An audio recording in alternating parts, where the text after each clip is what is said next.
ಎಲ್ಲರಿಗೂ ನಮಸ್ಕಾರ. ಬ್ರಹ್ಮಶ್ರೀ ಪಿತಾಮಹ ಡಾಕ್ಟರ್ ಸುಭಾಷ್ ಪತ್ರಿಜಿಯವರ ದಿವ್ಯ ಮಾರ್ಗದರ್ಶನದಲ್ಲಿ ವಿಶ್ವಾಮಿತ್ರ ಲೈಟ್ ಫೌಂಡೇಶನ್ ಅವರ ಸಹಯೋಗದಲ್ಲಿ ದಿನಾಂಕ 25 ಮೇ 2025 ಭಾನುವಾರ ಒಂದೇ ದಿನದಲ್ಲಿ ಸಸ್ಯಾಹಾರ ಜಾಥಾ ಕರ್ನಾಟಕ, ತಮಿಳುನಾಡು, ತೆಲಂಗಾಣ, ಆಂಧ್ರದಲ್ಲಿ ನಡೆಯಲಿದ್ದು, ಇದರ ಪ್ರಯುಕ್ತ ಮೈಸೂರಿನಲ್ಲಿಯೂ ಸಹ PSSM ಮೈಸೂರು, ಜೈಹೋ ಮೆಡಿಟೇಷನ್ ಮೈಸೂರು ಹಾಗೂ ಮೈಸೂರಿನ ಎಲ್ಲ ಮಾಸ್ಟರ್ಸ್ನ ಏಕತ್ವದಲ್ಲಿ ಬೃಹತ್ ಸಸ್ಯಾಹಾರ ಜನಜಾಗೃತಿ ಜಾಥಾವನ್ನ ಹಮ್ಮಿಕೊಳ್ಳಲಾಗಿದೆ. ಈ ಜಾಥಾ ದಾಸಪ್ಪ ಸರ್ಕಲ್ ಬಸ್ ಸ್ಟ್ಯಾಂಡ್ ನಿಂದ ಹೊರಟು ರೈಲ್ವೆ ನಿಲ್ದಾಣದ ಮಾರ್ಗವಾಗಿ KR ಹಾಸ್ಪಿಟಲ್ ಸರ್ಕಲ್, ಇರ್ವಿನ್ ರಸ್ತೆ, ಸಬರ್ಬನ್ ಬಸ್ ನಿಲ್ದಾಣದ ಮೂಲಕ ಲಿಡೋ ಮತ್ತು ವುಡ್ಲ್ಯಾಂಡ್ ಸಿನಿಮಾ ಮಂದಿರದ ಮೂಲಕ ಹಾರ್ಡಿಂಗ್ ಸರ್ಕಲ್ ಅನ್ನ ಸೇರುತ್ತದೆ.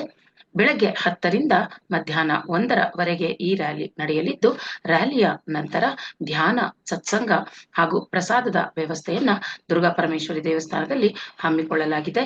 ಈ ರ್ಯಾಲಿಯಲ್ಲಿ ಹೆಚ್ಚಿನ ಸಂಖ್ಯೆಯಲ್ಲಿ ಎಲ್ಲರೂ ಭಾಗವಹಿಸಿ ಅಹಿಂಸಾ ಜಗತ್ಗಾಗಿ ಕೈಜೋಡಿಸಿ ಎಲ್ಲರಿಗೂ ಪ್ರೀತಿಯ ಆಹ್ವಾನ ಹಾಗೂ ಸ್ವಾಗತ. ಹೆಚ್ಚಿನ ಮಾಹಿತಿಗಾಗಿ 9448964559 761914846 ಗೆ ಕರೆ ಮಾಡಿ. Thank you.